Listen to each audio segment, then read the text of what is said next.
हमारे लिए एक बाइज फखर है और हमको हौसला भी मिलता है। हम आपसे यही गुजारिश करेंगे, अपील करेंगे कि आप तमाम का साथ चाहिए, आप तमाम की सरपरस्ती चाहिए, आप तमाम की दुआओं की जरूरत है। और हम जिस मकसद के तहत राजस्थान में मजलिस को लाए हैं वो सिर्फ इसीलिए कि मजलूमों की एक आवाज हो, आपका इत्तेहाद और मजबूत हो और आपकी और तमाम कमजोरों की मसाइल का हल निकले।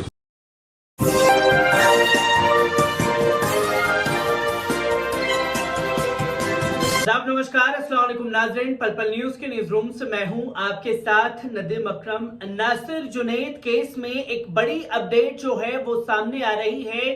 बैरिस्टर असदुद्दीन ओवैसी बीते रात जो है नासिर जुनैद के घर पहुंचे और उस वक्त नासिर जुनैद के घर पहुंचे जब उन्हें सुब्रदे खाक किया जा रहा था, जिसकी तस्वीरें लोगों के सामने आई। जहां बड़े बड़े लीडर ये सिर्फ ऐलान करते रह गए, वहां बैरिस्टर असदुद्दीन ओवैसी नासिर जुनैद के परिवार जनों के साथ कंधे से कंधा मिला करके खड़े होने का ऐलान करते हुए दिखाई दिए।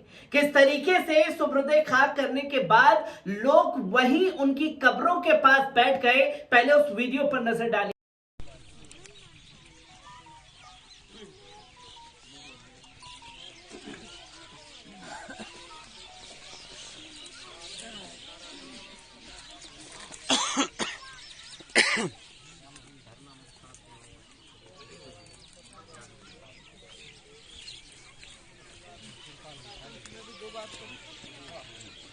तो दोस्तों, आपने देखा कि परिवार जन के लोग जो हैं और आसपास के लोग वहीं नासिर जुनैद की कब्र के पास बैठे हुए दिखाई दे रहे हैं। तो वहीं बैरिस्टर असदुद्दीन ओवैसी ने परिवार वालों से मिलने के बाद किस तरीके से अपनी बातों को रखा है, पहले उस वीडियो पर नजर डालिए। हमारे लिए एक बाइज फखर है और हमको हौसला भी मिलता है। हम आपसे यही गुजारिश करेंगे, अपील करेंगे कि आप तमाम का साथ चाहिए, आप तमाम की सरपरस्ती चाहिए, आप तमाम की दुआओं की जरूरत है। और हम जिस मकसद के तहत राजस्थान में मजलिस को लाए हैं वो सिर्फ इसीलिए कि मजलूमों की एक आवाज हो, आपका इत्तेहाद और मजबूत हो और आपकी और तमाम कमजोरों की मसाइल का हल निकले। तो इसलिए मेरी आप तमाम से खास तौर से अपील है कि आप हमारा साथ दीजिए। अगर हमसे गलती होती है तो उसको सुधारिए, मगर जब तक आपका साथ, आपकी दुआएं, बुजुर्गों की सरपरस्ती साथ नहीं होगी, हम जो मकसद को लेकर आगे बढ़ रहे हैं उसमें कामयाब नहीं हो सकते हैं। तो इसलिए आपका बेहद शुक्रिया, आप यहां पर आए, आपने अपनी मोहब्बतों से हमको नवाजा, आपका बेहद शुक्रिया। अब यहां से हमको और 3 मुकामात पर जाना है, फिर वहां पर एक जलसा होगा। तो आपका बेहद शुक्रिया, बहुत बहुत शुक्रिया। अस्सलाम वालेकुम व रहमतुल्लाह। दोस्तों, आपने सुना बैरिस्टर असदुद्दीन ओवैसी को, जहां उन्होंने नासिर जुनैद को शहीद करार दिया है और फिरका परस्त ताकतों का शिकार हुए हैं नासिर जुनैद। इस बात को पुरजोर तरीके से रखा और साफ तौर पर ऐलान किया कि वो और उनकी पार्टी कंधे से कंधा मिला करके नासिर जुनैद के परिवार के साथ खड़ी हुई है। तो वहीं इसके साथ साथ प्रेस कॉन्फ्रेंस की गई बैरिस्टर असदुद्दीन ओवैसी के द्वारा परिवार वालों से मिलने के बाद क्या कुछ बैरिस्टर असदुद्दीन ओवैसी ने कहा, एक बार उस बयान पर नजर डालिए। राजस्थान में आप पहुंचे, क्या मुद्दे रहेंगे और क्या आगे की तैयारियां हैं? चुनावी संक्रांत आज आपने कर दिया, मुद्दे तो जनता के ही मुद्दे, थोड़ा पीछे लेके जूम कर लो, और जनता के ही मुद्दे रहेंगे और उसी पर हम लोग उसका जिक्र करेंगे। जनता की तकालीफ का, राजस्थान में जो कांग्रेस सरकार की मिस गवर्नेंस है और साथ ही साथ जो बीजेपी की तरफ से, भाजपा की तरफ से पूरे देश में, राजस्थान में, हरियाणा में, चारों तरफ जो तकालीफ दी जा रही है जनता को, चाहे वो नाम निहाद सो कॉल्ड गौरक्षक हो या फिर कीमतों में इजाफा हो रहा है, ये सब मुद्दे रहेंगे, बुनियादी मुद्दे रहेंगे। चुनावों में आप जो संक्रांत कर चुके हैं, आज पहले ऑफिस का उद्घाटन किया है, चुनावों को लेकर क्या तैयारी रहेंगी, आगे क्या मुद्दे रहेंगे? स्पेशल विशेष से क्या वर्ग विशेष को साथ लेकर चलेंगे या सिर्फ सभी वर्गों को साथ लेकर चलेंगे? नहीं, हम तो कोशिश करेंगे कि पूरे तमाम समाजों को, बत्ती समाजों को साथ लेकर चले, इसके लिए हमारी पूरी कोशिश चल रही है और इसी पर आगे बढ़ के काम करेंगे। जी, भरतपुर मामले इस मेवाड़ क्षेत्र से आए हैं, इसमें कई बार बहुत तस्करी को लेकर के घटनाएं हो चुकी हैं और बीते दिन भी एक घटना हुई थी। आप बड़े मुखर होकर इसमें बोले थे, लेकिन अब तक कुछ नहीं हुआ। क्या कुछ है इसमें और आप कहाँ मुलाकात करेंगे उनसे? अभी जैसा कि हमारे जमील साहब ने, जो हमारे प्रेसिडेंट हैं, उन्होंने आपको बताया कि आज हमारा प्रोग्राम है, वहाँ पर जाकर उस परिवार से मुलाकात करना, उनसे इज़हार ताज़ियत करना, उनको पुरसा देना, उनको दिलासा दिलाना।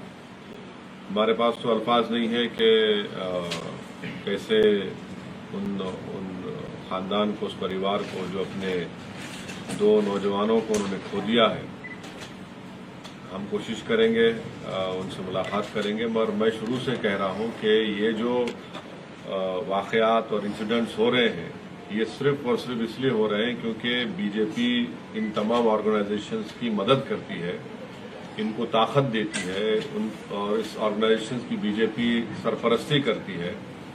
इसीलिए पुलिस और प्रशासन जो है फौरन उन पर एक्शन नहीं लेती है। और अफसोस की ये बात है कि राजस्थान में, अगर राजस्थान की सरकार जिस वक्त ये कंप्लेन की गई जुनैद और नासिर के बारे में, फौरन हरकत में आ जाती, तो शायद ये लोग राजस्थान के बॉर्डर को छोड़ भी नहीं सकते थे। मानेसर से 150 किलोमीटर का सफर तय करके आना और यहाँ पर इन दोनों बच्चों को किडनैप करना, फिर उनको बेतहाशा उनको मारना और फिर उनकी जली हुई लाश और जली हुई गाड़ी मिलना, ये दर्दनाक वाकया है। ये सिर्फ मुसलमानों का या मेवात के मेयो मुसलमानों का इशू नहीं है। ये एक तमाम जो लोग रूल ऑफ लॉ पर भरोसा रखते हैं, संविधान पर भरोसा रखते हैं, उनको सोचना चाहिए। और अगर बीजेपी इसी तरह से हरियाणा की सरकार इनकी मदद करती रहेगी, इनकी सरपरस्ती करती रहेगी, तो ये तो ठीक नहीं है। चंद दिन पहले वो जो शख्स का नाम FIR में आया है, वो कासिम पर गोली चलाता है, यूट्यूब पर उसका वीडियो है, गोली चला रहा है और कासिम जख्मी होता है, 12th स्टैंडर्ड का बच्चा है। FIR में नाम आता, उसको गिरफ्तार नहीं करते और वो वीडियो पे वीडियो जारी कर रहा है। फिर एक वारिस नाम का एक लड़का था, जो 3 लोग गाड़ी में एक्सीडेंट हुई, फेसबुक पर लाइव टेलीकास्ट कर रहा है, वारिस के मुंह से खून बह रहा है। बाद में वारिस की मौत हो जाती है तो पुलिस कहती है एक्सीडेंट में मौत हुई, परिवार कहता है कि नहीं, उसको मारा गया। फेसबुक पर लाइव चलाया गया, वारिस को दिखाया जा रहा है। भाई, कोई इंसान की भी कोई इज्जत होनी चाहिए ना। ये लोग है कौन? क्या ये प्रधानमंत्री बन चुके हैं देश के, या फिर किसी प्रदेश के मुख्यमंत्री हैं, या DGP बन चुके हैं लोग, या DM बन चुके हैं कि इनके हाथों में हथियार हैं, अपने हथियारों की फोटो डालते हैं, लाइव टेलीकास्ट फेसबुक पर करते हैं, यूट्यूब पर ये तमाम आतंक को डालते हैं। ये तो सरकार को सोचना चाहिए, सरकारों को। अगर आप इस तरह से ये जो लोग रेडिकलाइज हो चुके हैं, इनको अगर आप नहीं रोकेंगे तो फिर ये तो देश के लिए खतरा बन जाएंगे, और खतरा बन चुके हैं लोग। इस प्रकरण में जिस व्यक्ति का नाम आ रहा है, उसने अपने आपका लेना देना नहीं बताया कि संगठन से कोई लेना देना। जिस व्यक्ति का इस FIR में नाम आया है, इस मामले में नाम आया, उसने कहा कि हमारा कुछ लेना देना नहीं, मैं उनको जानता नहीं, इस संबंध इससे मेरा कुछ नहीं। FIR में जब नाम आया है तो राजस्थान की सरकार को, हरियाणा की सरकार को उसको गिरफ्तार करके अपनी कार्रवाई करने की जरूरत है।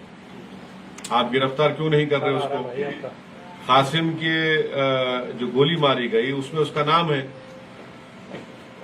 और उसके फेसबुक पर बड़े बड़े लोगों के साथ तस्वीर हैं, फोटोज हैं।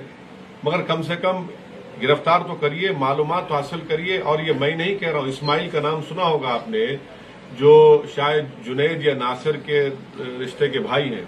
उन्होंने कहा है कि ये जख्मी हालत में इन दोनों को पुलिस के पास लेकर गए, पुलिस ने इनकार कर दिया इनको लेने के लिए, तो बाद में मालूम हुआ कि इनकी जली हुई लाशें मिली हैं। ये नासिर का कहना है, मेरा नहीं है। नासिर ने कहा आपको, मीडिया को। जी ओवैसी साहब, मैं उसी बात को आपसे सुनना चाह रहा था। आपने कल भी ये कहा कि गवर्नमेंट ऑफ राजस्थान ने देरी की, लेकिन अगर पूरी घटना की तफसील को अगर आप देखें तो हरियाणा थाने में ये तमाम लोग पहुंचते हैं घायलों को लेकर, हरियाणा की पुलिस कोई कार्रवाई नहीं करती। दूसरी तरफ परिवार वालों ने FIR लगभग 16 घंटे बाद कराई और तब तक हरियाणा पुलिस इत्तला कर चुकी थी राजस्थान पुलिस को कि 2 लोग हैं आपके और इस तरीके से घायल हैं। तो ऐसे में राजस्थान सरकार अगर मुआवजा दे रही है तो आपको लगता है कहीं न कहीं राजस्थान सरकार की गलती आपको लगी, या केवल हरियाणा पुलिस अगर तत्परता से कार्रवाई करती? मैं अपनी बात नहीं कर रहा हूं। उस पीड़ित परिवार के एक शख्स इस्माइल का वीडियो है जिसमें उन्होंने जाकर राजस्थान के मुकामी पुलिस में कंप्लेन दर्ज करवाई और उनको बताया कि देखिए मिसिंग है और फुला ढाबे से इनको किडनैप किया गया है। अगर उस वक्त वो प्रशासन हरकत में आ जाता, राजस्थान की सरकार, तो शायद वो बॉर्डर भी ना छोड़ पाते राजस्थान का और उनको उसी वक्त रोक लिया जाता, उन बच्चों की जान को बचाया जा सकता था। तो दोस्तों, आपने देखा कि मीडिया किस तरीके से बैरिस्टर असदुद्दीन ओवैसी से सवाल करती हुई दिखाई दी और बेबाकी से हर एक बात का जवाब बैरिस्टर असदुद्दीन ओवैसी ने मीडिया को दिया है।